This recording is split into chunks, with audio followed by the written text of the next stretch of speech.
हर हर महादेव। आप सभी का मेरे YouTube चैनल पर हार्दिक स्वागत है।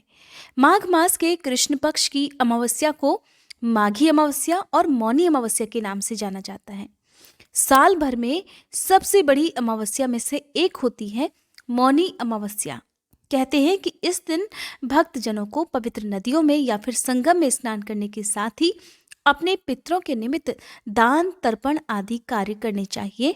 इस दिन किए गए स्नान, दान का और व्रत का कई गुना पुण्य हमारे शास्त्रों में बताया गया है।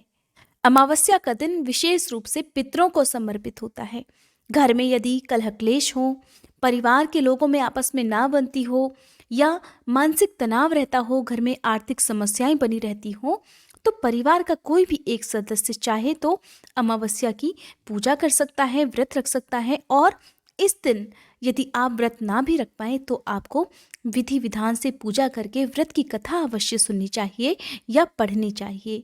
माघ मास की अमावस्या को मौनी अमावस्या इसलिए भी कहा जाता है क्योंकि इसी दिन मनु ऋषि का जन्म हुआ था।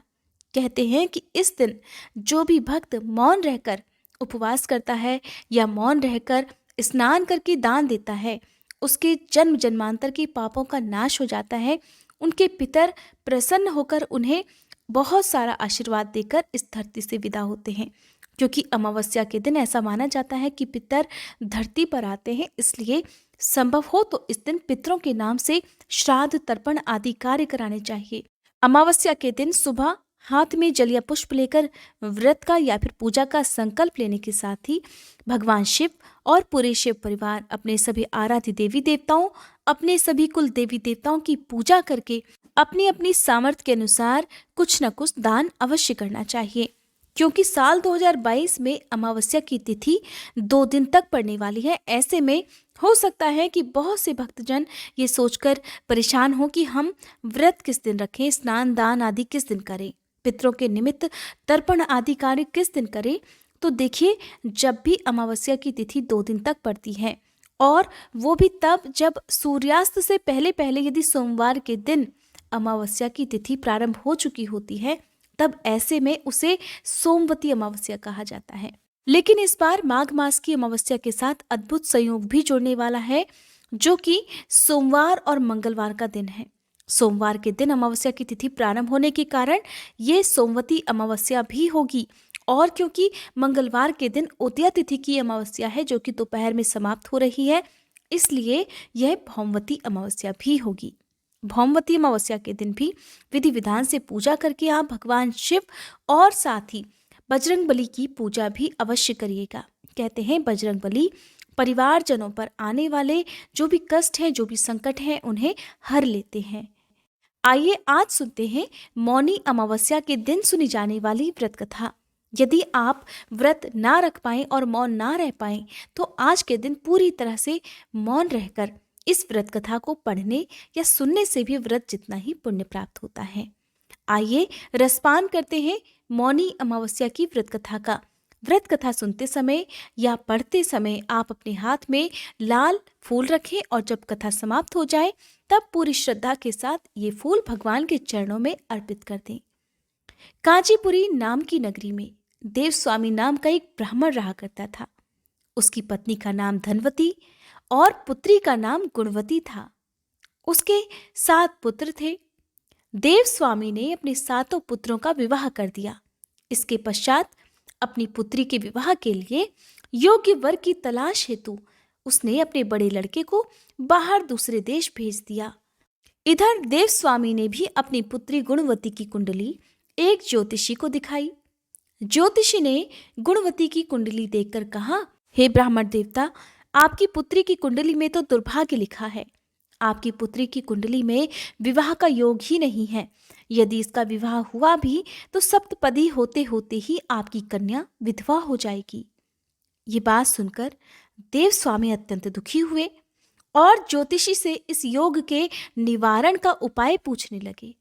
ज्योतिषी ने ब्राह्मण देवता को उपाय बताकर कहा कि इस योग का निवारण सिंघल द्वीप निवासिनी सोमा नाम की धोबिन को घर बुलाकर उसकी पूजा करने से ही संभव हो पाएगा। ज्योतिषी के मुंह से ऐसी बात सुनकर देवस्वामी ने अपने सबसे छोटे बेटे के साथ अपनी पुत्री को सोमा धोबिन के घर लाने के उद्देश्य से सिंघल द्वीप जाने के लिए तैयार किया। अब वे दोनों भाई बहन समुद्र के तट पर पहुंचकर समुद्र पार करने का उपाय सोचने लगे, लेकिन समुद्र बहुत विशाल था, उन्हें कोई उपाय नहीं सूझ रहा था। थक हार कर दोनों भाई बहन भूखे प्यासे ही एक वट वृक्ष की छाया में उदास होकर बैठ गए। जिस वृक्ष के नीचे दोनों भाई बहन बैठे हुए थे, उस वृक्ष के तने की एक खोह में गिद्ध के बच्चे रहते थे। वे दिन भर इन दोनों को परेशान होते हुए देख रहे थे। शाम होने पर मादा गिद्ध जब अपने बच्चों के लिए भोजन लेकर आई और उन्हें खिलाने लगी, लेकिन गिद्ध के बच्चों ने कुछ नहीं खाया और अपनी माँ से कहने लगे, माँ, आज इस वृक्ष के नीचे सुबह से ही दो भूखे प्यासे प्राणी बैठे हुए हैं।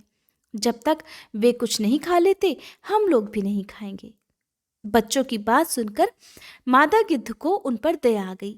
तब उसने नीचे बैठे दोनों भूखे प्यासे भाई बहन को देखा और उनके पास जाकर कहने लगी, आपकी इच्छा मैंने जान ली है, अब आप लोग भोजन कर लीजिए। कल सुबह होते ही मैं आप लोगों को समुद्र पार सोमा धोबन के घर पहुंचा दूंगी। मादा गिद्ध की बात सुनकर दोनों भाई बहन की चिंता कुछ कम हुई। दोनों को बहुत खुशी हुई। उन्होंने मादा गिद्ध को प्रणाम करने के बाद भोजन ग्रहण किया।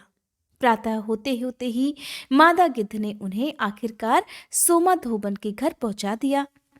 अब वे दोनों भाई बहन पास के ही जंगल में झोपड़ी बनाकर रहने लगे। उन्होंने अपनी सेवा से सोमा धोबन को प्रसन्न करने का निश्चय कर लिया।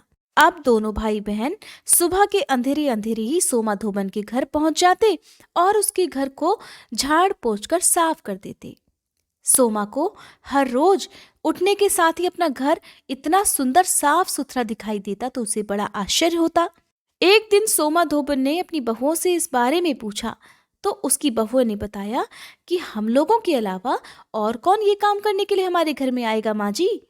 लेकिन सोमा को अपनी बहुओं की इस बात पर विश्वास नहीं हुआ और फिर उसने एक दिन सारी रात जागकर घर की सफाई का सारा रहस्य ही जान लिया। सोमा धोबन को ये जानकर बड़ा दुख हुआ कि उसके घर की साफ सफाई एक ब्राह्मण कन्या और उसका भाई किया करता है।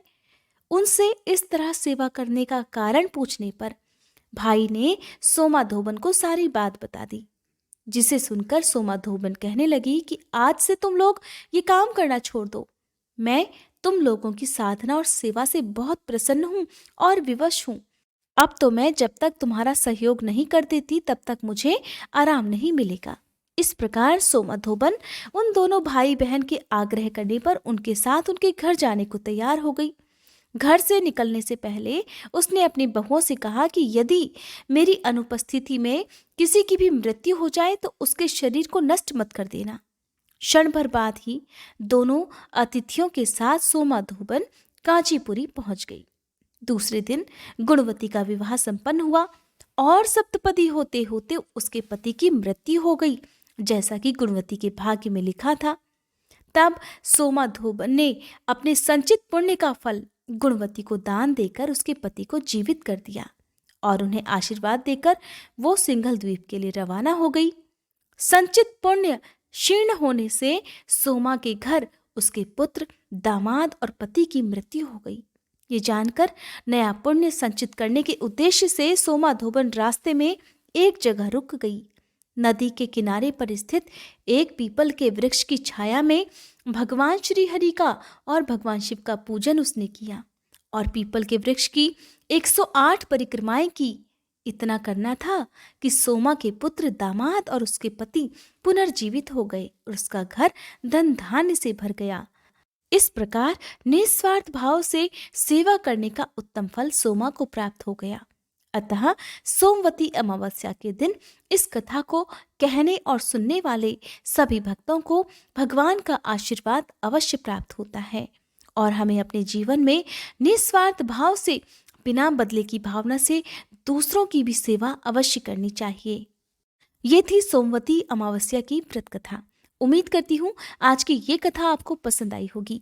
कल आप मेरे चैनल पर भौमवती अमावस्या की कथा भी अवश्य सुनिएगा। अगर आपने अभी तक मेरा चैनल सब्सक्राइब नहीं किया है तो आगे आने वाली वीडियोस के बारे में जानने के लिए आप मेरे चैनल को सब्सक्राइब करके बेल आइकन भी प्रेस कर सकते हैं।